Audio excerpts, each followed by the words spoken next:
Just want to make a brief statement about the events that have occurred in Pakistan. First of all, our sympathy and condolences and prayers to Mrs. Bhutto's family for this terrible tragedy. And of course, our expression of support for the people of Pakistan who are living through what has to be an extraordinarily jarring and horrible event, an assassination, a terrorist attack. Unfortunately, in the world we live in, these are no longer unique situations. We've had a number of terrorist attacks now that have jarred us, whether in the United States or the UK or other parts of the world. It leads us to the conclusion that we have to remain on offense against terrorism, that we have to be on alert, that we have to use our military in the way in which we have used our military.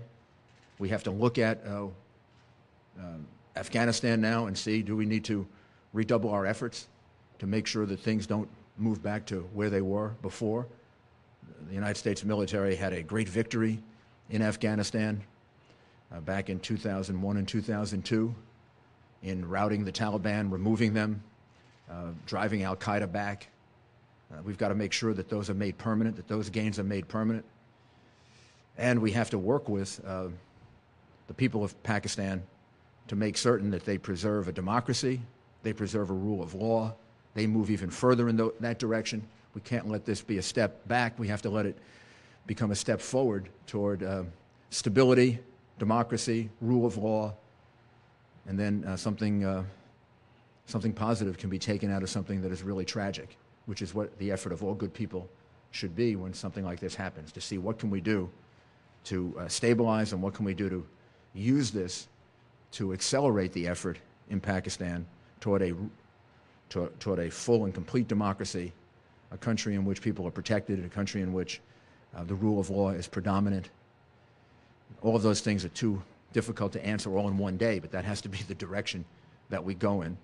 And it reminds us that the President's decision on September 20, 2001 to put us on offense against Islamic terrorism and against terrorism is absolutely necessary. We have to, in each area, increase our efforts in order to do the best that we can to get intelligence about terrorist activities, to deter terrorist activities from occurring, to be prepared for dealing with it if all the efforts don't work, because no matter how good the intelligence services are, sometimes all the intelligence efforts don't work.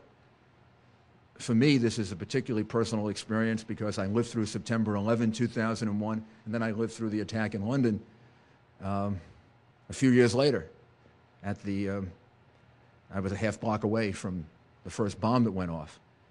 So each one of these events that happens reminds me that we have to do everything we can to prevent these terrorist attacks, and we have to do everything we can to win this war that Islamic terrorists are perpetrating against us. It's not something we desire, it's something that we have to do, and we have to be on offense to do it in order to give ourselves the best chance of prevailing. Thank you. Take a couple questions. Mr. Mayor, do you see this event in Pakistan changing the dynamic of the campaign, changing the themes and process of the campaign? I don't. I think it's inappropriate to see it in political terms.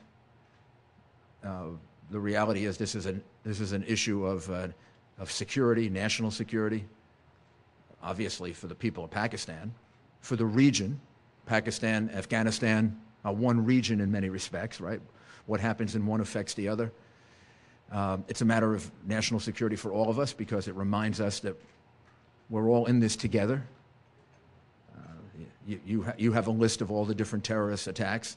When you look at it, it covers a big portion of the map. And I think this should be seen from the point of view of the national security of Pakistan, the national security of the United States, the whole effort against terrorism, and it should not be viewed in a political light. Now, having said that, everything ultimately gets viewed in a political light, but I don't think that would be the most appropriate thing right now to talk about. I think as to how to respond to this, I suspect that there'll be complete unanimity behind what the president and the administration decides to do.